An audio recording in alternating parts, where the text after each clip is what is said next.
नमस्कार साथियों, मैं मनीष पटेल मुद्दा गरम कार्यक्रम में आपका हार्दिक स्वागत करता हूं और मैं आज फिर अपने सीनियर पत्रकार कुंदन झा से कुछ राजनीतिक मुद्दों पे बातचीत करता हूं। तो सर, क्या चिराग पासवान 2025 के चुनाव में एनडीए की ओर से मुख्यमंत्री का उम्मीदवार बनने जा रहे हैं? इस पर आपका क्या विचार है? देखिए, ऐसा है कि जो राजनीतिक घटनाक्रम चल रहा है बिहार में, थोड़ा समझने वाली बात है। यहाँ पे एनडीए, आपने कहा कि एनडीए की ओर से चिराग पासवान क्या मुख्यमंत्री के उम्मीदवार होंगे 2025 में। आपको मैं बताना चाहूँगा, अगर अभी बिहार के राजनीतिक परिदृश्य को देखा जाए तो एनडीए में अब चिराग के अलावा कौन आपको दिख रहा है? क्योंकि अगर देखा जाए तो महागठबंधन में बिहार की जो मुख्य 7 पार्टी है वो एक तरफ है ही। मुकेश सहनी भी करीब करीब महागठबंधन की ओर ही जाने वाले हैं, जैसा कि लगातार मीडिया में खबरें आ रही है। तो अब भारतीय जनता पार्टी के पास बचा कौन? अगर देखा जाए तो चिराग पासवान की जो लोक जनशक्ति पार्टी रामविलास है। तो कहने का मतलब ये है कि जिस तरीके से आप देखेंगे अगर पीछे जाके, तो नीतीश कुमार को यहाँ तक पहुँचाने में बीजेपी का बहुत महत्वपूर्ण योगदान रहा है।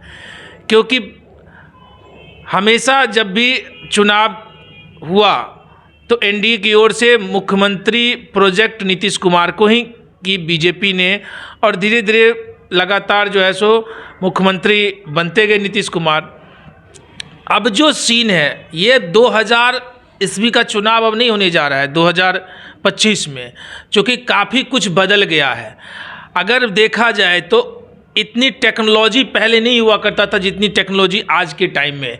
आज जिस तरह से युवा एग्रेसिव है, 2000 का जो टाइम था उस टाइम में टेक्नोलॉजी की वजह से लोगों को पता ही नहीं चलता था। वहाँ पे तो 2 मीडिया सक्रिय हुआ करती थी, एक तो प्रिंट था और दूसरा 2000 से थोड़ा सा टेलीविज़न का ज़माना आया।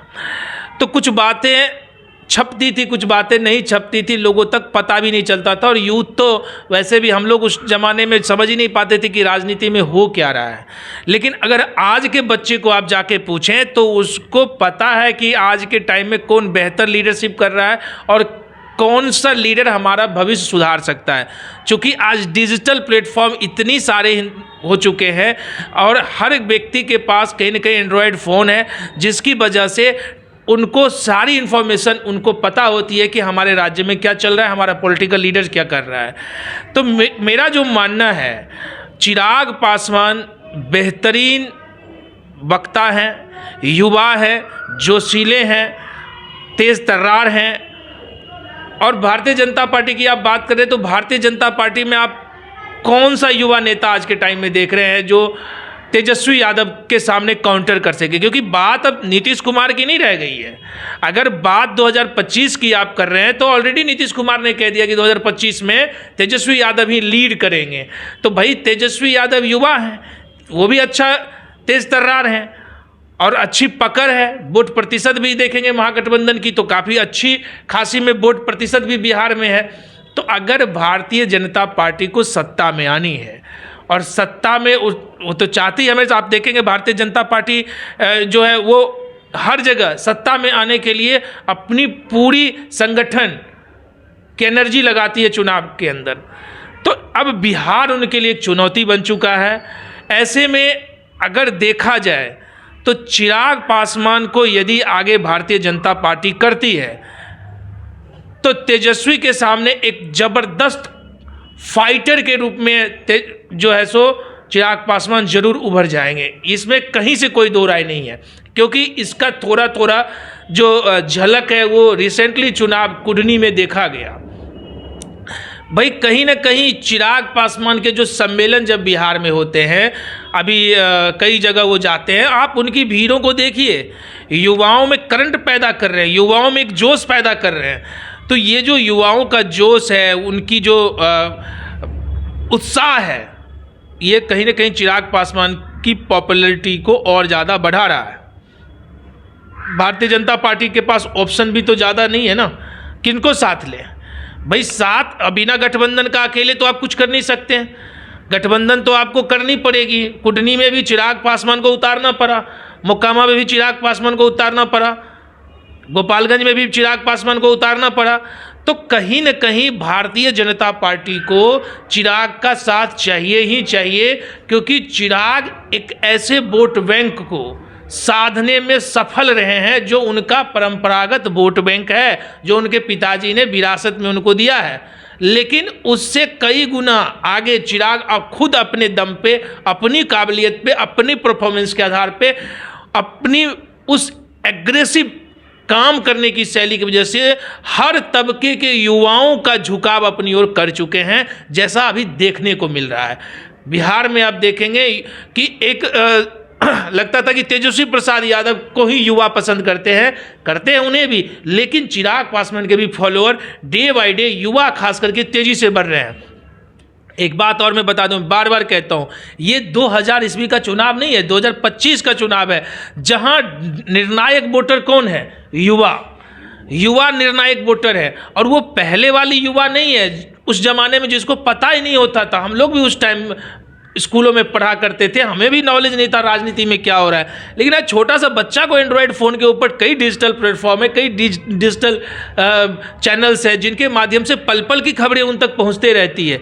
तो आज पता है कि हमारा विकास कौन करेगा, हमें आगे कौन ले जाएगा। और जो सबसे बड़ा मुद्दा रोजगार को लेके है, अगर मुद्दे की बात हम अगर किया जाए ना, बिहार के अंदर खास करके, तो बिहार में मुद्दा क्या है? सबसे बड़ा मुद्दा है रोजगार की। भाई हम इतनी बड़ी आबादी में हैं, लेकिन हमारे यहाँ इंडस्ट्रियों की क्या हालत है? आज इंडस्ट्री हमारे यहाँ डेवलप होनी चाहिए। लोग भेड़ बकरियों के तरह ट्रेनों में ठूस ठूस के विभिन्न प्रांतों में जाते हैं, उस पलायन को रोकना पड़ेगा। ये जिम्मेवारी किसकी है?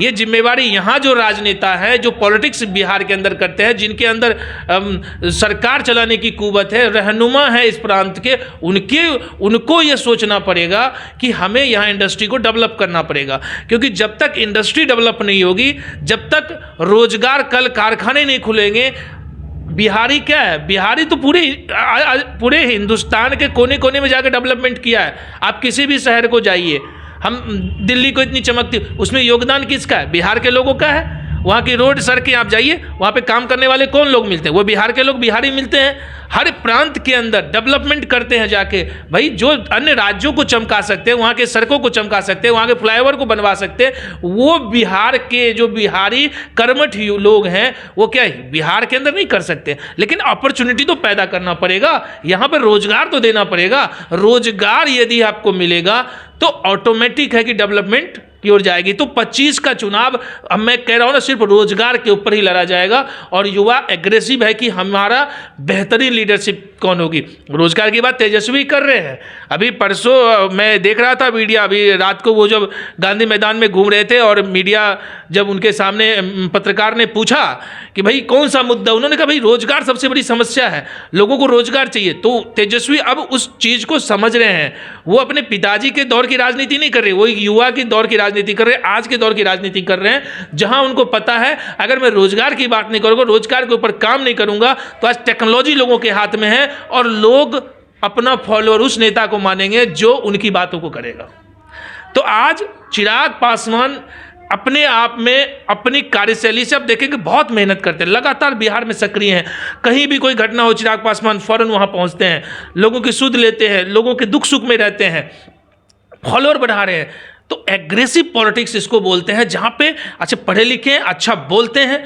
आप उनकी भाषा शैली को देखिए, वो तो बिहार नहीं हिंदुस्तान के लीडरशिप को लीड कर सकते हैं। इस तरीके के युवाओं में वो छाप छोड़ रहे हैं चिराग पासवान। तो भारतीय जनता पार्टी को इस टाइम जो जरूरत है चिराग की, 2024 में उनको जरूरत है ना, अभी लोकसभा का चुनाव है, भाई किसके साथ वो गठबंधन करेंगे?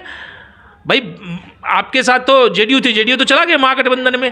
अब अगर आपको सीटें जीतनी है तो चिराग को रखना पड़ेगा, और वो कर भी रहे हैं, चिराग को अपने साथ ला रहे हैं। तो इसमें कोई बड़ी आश्चर्य और कोई बहुत बड़ा अचंभा नहीं होना चाहिए कि 2025 में चिराग को डिक्लेयर भी कर दें एनडीए मुख्यमंत्री पद के लिए। कर भी सकती है, क्योंकि एक युवा नेता है, बिल्कुल फोकस्ड है और फ्रंट लाइन में चमक रहा है चेहरा।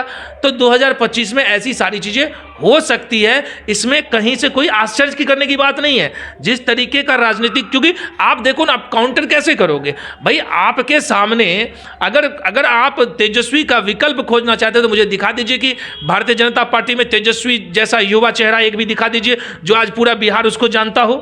एक भी चेहरा दिखने को नहीं मिल जाएगा, तो किसको लाना पड़ेगा? आप उसी के साथ तो उसी पार्टी के साथ, उस चेहरा के साथ अपने उस उम्मीदवार को लाना पड़ेगा जो उसको काउंटर कर पाए। तो पूरा बिहार आज के टाइम में युवा चिराग के पीछे भी है, तेजस्वी के पीछे भी है। तो मुझे तो ऐसा लगता है कि 2025 आते आते धीरे धीरे माहौल जो है वो गर्म होते हुए जा रहा है। पहले 2024 के लोकसभा चुनाव में चिराग पासवान को 100% बीजेपी अपने साथ रखेगी, और मुझे जैसा लगता है कि जैसे 2025 का चुनाव आएगा तो तेजस्वी के सामने एनडीए चिराग को प्रोजेक्ट कर सकती है। धन्यवाद। बहुत बहुत धन्यवाद सर आपका। और आप लोग भी अभी तक हमारा चैनल को सब्सक्राइब नहीं किया तो प्लीज़ जाकर सब्सक्राइब कर दीजिए। धन्यवाद।